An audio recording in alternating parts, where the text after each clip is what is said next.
6 oy davomida umuman quruq yurmagan. NRS bugungi mavzumiz. Kiyimini ozgina miqdorda siydik chiqarib qo'yishi. Bermaslik kerak bunaqa bolalarni tuzatishda. Hurriya ota degan bolada, qabziyati bor bolada ham NRS bo'lishi mumkin. Qanaqa qilib siz uy sharoitida yordam berishingiz kerak? Hamma bemorda individual choralari tanlanadi. Qo'lqni funksiyasini, bosh miyani funksiyasini, orqa miyada agar siz viloyatdasiz, unday holatda onlayn konsultatsiyalarimiz ham mavjud. Bolalar va kattalar nevropatologi Diyora G'afurovna birga bo'ldi. Hozirgi statistika bo'yicha har 6 ta 7 ta tug'ilgan boladan bittasida NRS tashxisi qo'yilmoqda. NRS bugungi mavzumiz. Nima uchun NRS kasalligi? Chunki hozirda NRS kasalligi juda ham ko'p uchrayapti bolalar o'rtasida, o'smirlar o'rtasida, hatto kattalar orasida ham. Yosh kattalashgan sari bu kasallik albatta miqdori kamayib boradi, lekin hamon uchramoqda. Bu kasallik nima o'zi NRS? NRS bu siydik tuta olmaslik, ixtiyorsiz ravishda. Buni bir nechta sabablari mavjud, turlari mavjud. Birinchisi bu faqatgina tunda uchraydigan NRS. Ya'ni faqatgina uyquda, tunda obedda uxlaganda ham siymaydi bola, faqatgina tunda uxlaganda siyadi. Keyingisi esa kunduzi ham uchraydi. Tunda plus yana kunduzi ham. Ya'ni tez siyishga borish yoki ich kiyimini ozgina miqdorda siydik chiqarib qo'yishi, biroz siyib turishi. Va birlamchi NRS turi bor. Bu 6 oy davomida umuman hali quruq yurmagan, bir kun ham quruq bo'lmagan, onasi to'smagan bo'lsa, bu birlamchi NRS. Ikkilamchi NRS esa, masalan, bola 2-3 yoshda pampersdan chiqdi, har kuni kunduzi ham garshovka boradi, kechasi ham siyib qo'ymaydi, lekin bola 5 yosh bo'ldi, 5 yoshdan keyin esa tunda siyishni boshladi. Bu ikkilamchi NRS hisoblanadi. Demak, NRSni turlarini bildingiz. Endi buni kelib chiqish sababi. Kelib chiqish sababi eng hozirda ko'p uchrayotgan sizga 3 ta sababni aytaman. Birinchisi bu vazopressin gormonini sekretsiyasini buzilishi. Vazopressin gormoni bu siydik ishlab chiqarishni boshqarib turadigan gormon.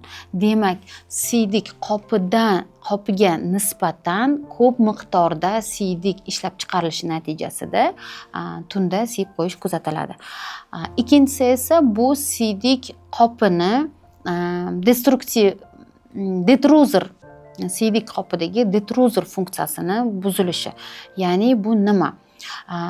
Bizada siydik qopini hajmi bor. Bu hajm agarda siydik hali to'lmagan bo'lsa-da, lekin beixtiyoriy ravishda siydik qopi qisqaradi.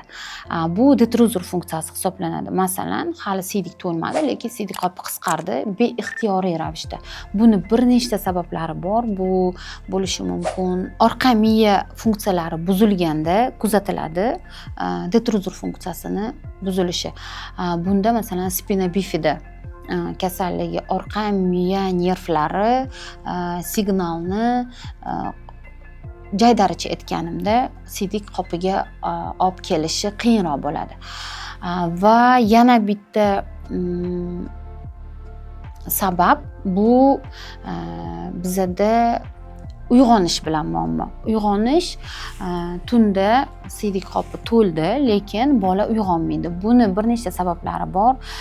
Birinchisi bu psixogen bo'lishi mumkin. Ba'zida nevroz hisobiga bo'lishi mumkin. Uyg'onmaslik, ba'zida esa bosh miya muammolarida bo'lishi mumkin. Bu o'choqli o'zgarishlarda yoki bolada buni ko'pincha biz EEG tahlilida aniqlaymiz. Bosh miya funksiyasi buzilish holatlari. Bu eng ko'p uchraydigan giperaktiv, defitsitda vnimaniyasi past bo'lgan bolalarda. Ya'ni SDVG sindromi bilan kasallangan bolalarda, aqliy zaif bolalarda bu ko'proq uchraydi. Endi yana bitta narsani bilishimiz kerakki, NRS kasali bilan bola og'riyapti, 5 yoshdan oshgan. Nimaga ahamiyat berishimiz kerak? Odatda NRS kasalligi o'zi yolg'iz yurishi kam uchraydi. Enurez bilan kasallangan bolalarda yoki diqqat yetishmovchiligi, konsentratsiyasi yaxshi emasligi birga yuradi, yoki zaikание, ya'ni duduqlanish birga yuradi, yoki giperaktivlik bo'ladi, yoki o'zlashtirish bilan qanaqadir muammolar bo'ladi, yoki aqliy zaiflik birga yuradi. Shuning uchun enurez bilan kasallangan bemorda har doim boshqa yana qandaydir nevrologik muammoni qidirishimiz kerak. Bu bizning ishimiz albatta, nevropatologlar. Lekin men ota-onalar uchun ham ma'lumot berib qo'ymoqman. Aynan mana shu narsalarga ahamiyat berish kerak. Va nimaga yana bola tunda xurriya otyaptimi yo'qmi? Shuning uchun bemor kelganda biz har doim og'zini ochib ko'ramiz, ya'ni tonzillit bormi? Ba'zida adenoidini tekshirtirishimiz kerak. Xurriya otadigan bolalarda adenoidi bor bo'ladi va eng kerakligi ahamiyat berishingiz kerak. Qabziyati bor bolalarda ham enurez bo'lishi mumkin.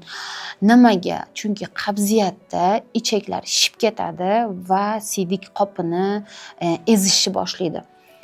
Bu ham bitta sabab. Yana bitta sabab, ahamiyat bersanglar, ba'zi bolalarda ham enurez bor, ham enkaprez bor. Ya'ni ham siydik tutolmaslik bo'ladi, ham ozgina miqdorda ba'zida axlati ham chiqib qoladi. Bu bolalarda qabziyat hisobiga kuzatiladi.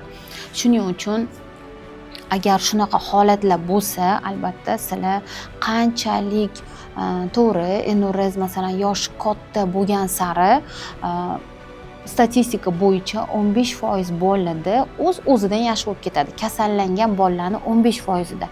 Lekin uni qanchalik voqli davolash bolani azoblanish kunlarini kam bo'lishiga olib keladi. Nima uchun? Chunki enurez kuzatiladigan bolani ota-onasi tinch uxlamaydi, ertalabdan asabbuzarlik bo'ladi. Chunki enurez bilan kasallangan bolani aksincha rag'batlantirish kerak. Rag'batlantirish qanaqa? Masalan, bir kun siymagan kuni bo'ldimi, nimadir o'yinchoq berish kerak yoki qanaqadir jadvallar bor, smaylikli, yulduzchali jadvallar, o'shalarni to'ldirish orqali yoki umuman psixogen faktor bo'lmaslik kerak. Ya'ni ota-ona stress bermaslik kerak bunaqa bolalarni tuzatishda. Bizda qanaqa bo'ladi? Aksincha ota-onalar urishadi, men senga ukol qilaman deydi, unaqa qilaman, bunaqa qilaman deydi. Bu esa bolada aksincha stresslarni yuzaga keltiradi va davolashga bu yana ham to'sqinlik qiladi bizda. Shuning uchun qanchalik voqli davolash bolani va ota-onani tinchligini buzilishini, azoblash kunlarini kamayishiga olib keladi. Yana nimaga ahamiyat berishimiz kerak? Eng muhim enurez kasalligini uchrashi va davolashda bizga qiyinchilik tug'dirishi mumkin genetik omil. Genetik omil agar ota-onada ona tomonda yoki ota tomonda bir tomonlama enurez kuzatilgan bo'lsa, demak bolada uchrash darajasi 40% bo'ladi. O'sha tug'ilgan bolada enurez bilan og'rishi 40%. Agarda ham ona tomonda, ham ota tomonda bu kasalligi bilan og'rigan bo'lsa, demak uchrash darajasi 80% gacha ko'tariladi. Shuning uchun agarda sizlarda genetik ma'lumotlar bormi, irsiy ma'lumotlar bormi, menda bo'lgan 5 yoshdan keyin ham siyib yurganman yoki ada tomonda bo'lgan 5 yoshdan keyin ham shu siyib qo'yishlar kuzatilgan. Demak, imkon qadar tezlashtirishlar kerak, lecheniya boshlashi. Endi bu kasallik mana sababini bildingiz, turini bildingiz, qanaqa qilib siz uy sharoitida yordam berishingiz kerak. Dastlab oddiy 5 yoshli bola hamon siyib qo'yapti, nimalardan foydalanishingiz kerak? Stress bermang bolangizga. Stress bersangiz, prosesni faqatgina chuqurlashtirgan bo'lasiz. Ya'ni ushsangiz, uyaltirsangiz, o'rtoqlarini oldida uyaltirsangiz, masalan, qarindoshinikiga bordi, qolaman deyapti, yo'q, sen qolmaysan, kechqurun siyib qo'yasan deydigan bo'lsa, unda bu holatda bolangiz faqat orqaga ketadi, hech qachon yaxshi bo'lmaydi. Siz faqat rahmat, san hali yaxshi bo'lib ketasan, bu muammo emas, bu hech qanaqa kasallik emas, san harakat qilgin, san buni uddalay olasan deb motivatsiya berish kerak va o'sha aytganimdek, har bir quruq kuni uchun nimadir o'ylab topishingiz kerak. Bu o'sha smaylik, jadvallar, o'yinchoqlar yoki sayr yoki mashina deysizmi? Nima bolani qiziqtirsa. Bu birinchisi. Keyingisi albatta suyuqlikni cheklash. Ya'ni tunda uxlashdan 1 soat oldin siz suyuqlik bermasligingiz kerak. Agar bolangiz juda suyuqlikka o'rgangan, demak hoplam 1-2 hoplam ichirishingiz mumkin. 6 dan keyin esa imkon qadar suyuqlikni kamaytirishingiz kerak bo'ladi. Va yana nimaga ahamiyat berishingiz kerak? Uxlashidan 1-2 soat avval kofein saqlovchi mahsulotlar bermasligingiz kerak. Bular shokolad, bular kofe hamda choy, qora choy ham bo'ladi, kakao, bularni siz cheklashingiz kerak. Chunki bularda diuretiklik, ya'ni siydirish xususiyati yuqori bo'ladi. Shuning uchun bu suyuqliklar cheklanadi. Va tungi budilnik usuli hamda uxlashdan oldin masalan bolangizni tish yuvdirasiz. Tish yuvdirishdan oldin bitta to'sishga buyurasiz va postelga, kravatiga yotishdan oldin yana bitta siyib chiqishini aytasiz. Tungi budilnik usulida 40 kun davomida bolani 2 marotaba kechasi uyg'otishingiz kerak. Agar bular sizga hech qanaqa nima bermayapti, effekt bermayapti demak, albatta vrach ko'rigi shart. Bu yerda biza sababini aniqlashimiz, demak, bosh miya bilan, orqa miya bilan, siydik yo'llari bilan, gormon bilan qandaydir o'zgarishlar ketayotgan bo'ladi. Uni biz tekshiruvlar natijasida aniqlab davolaymiz. Agar menga NRS kasali bilan bemor kelsa, men qanday yo'l tutaman? 15 yillik tajribamga asoslanib, oliy toifali bolalar va kattalar nevrologi sifatida dastlab men kasallikni sababini aniqlayman. Ya'ni buning uchun biza qovuqni funksiyasini, bosh miyani funksiyasini, orqa miyada qandaydir funksional buzilishlar bor yo'qligini va siydik yo'llar infeksiyalari bor yo'qligini bilishimiz kerak. Shuning uchun MCKT qilishimiz mumkin, EEG bosh miyani qilishimiz mumkin, UZI tahlilidan siydik hajmini, qovuqni, siydik qopini hajmi va qovuqni qisqaruvchanlik, остаточный mocha, ularni aniqlashimiz kerak bo'ladi. Siydik tahlillari, agarda umumiy siydik tahlilida o'zgarish bo'lsa, bakteriyalar aniqlansa, demak, siydikni ekib tekshirish usulidan ham foydalanamiz. Va bu tekshiruvlar asosida aniq tashxis qo'yib, sababini bilib olganimizdan keyin davolashga olamiz. Davolashda dori-darmonlar bilan birgalikda bizada igloterapiya, TMS apparatidan foydalanishim mumkin, fizioterapevtik muolajalardan foydalanishim mumkin. Bunga nimalar kiradi? Masalan, ultrazvuk, magnit, lazer, elektroforez, massaj, parafin, shu usullardan foydalanishimiz mumkin. Hozirga kelib juda ko'p bemorlarim, bunday bemorlarni davolab kelmoqdaman. Bitta narsaga ota-onalar tan olish kerak va bunga tayyor bo'lish kerakki, NRS kasalligi hech qachon 10 kunda butkul tuzaladigan kasallik emas. Sizlar bunga tayyor bo'lishingiz kerak. Bu bir oz uzoqroq vaqt davolanadigan kasallik hisoblanadi. Siz masalan 1 oy davoladingiz, 2 oy davoladingiz, bo'ldi, hali ham siyvyapti desangiz, demak, sabrsizlik qilayotgan bo'lasiz.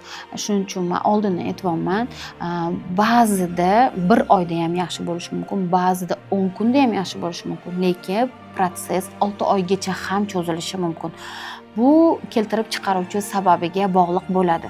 Hamma bemorda individual davo choralari tanlanadi. Agar siz farzandingizda NRS va shunga o'xshash nevrologik kasalliklar uchrayotgan bo'lsa, men Toshkent shahrida qabul qilaman. Aymed klinikasida har kuni ish kuni sizlarga lokatsiya bo'yicha yoki tekshiruvlar, qandaydir ma'lumotlar kerak bo'lsa, adminimning nomerini qoldiraman. Bemalol telefon qilib yoki Telegramdan yozib murojaat qilishingiz mumkin. Agar siz viloyatdasiz, uzoqdasiz, kelishga qiynalasiz, unday holatda onlayn konsultatsiyalarimiz ham mavjud. Kerakli tekshiruvlarni siz o'zingiz yashash joyingizda o'tasiz, menga yuborasiz va men sizni lichenyangizni yozib beraman. Sizlar bilan 15 yillik tajribaga ega bolalar va kattalar nevropatologi Diyora G'afurovna birga bo'ldi. Sizlarni juda ham yaxshi ko'raman. Farzandlaringizni va o'zlaringizni sog'lig'ingizga bee'tibor bo'lmang.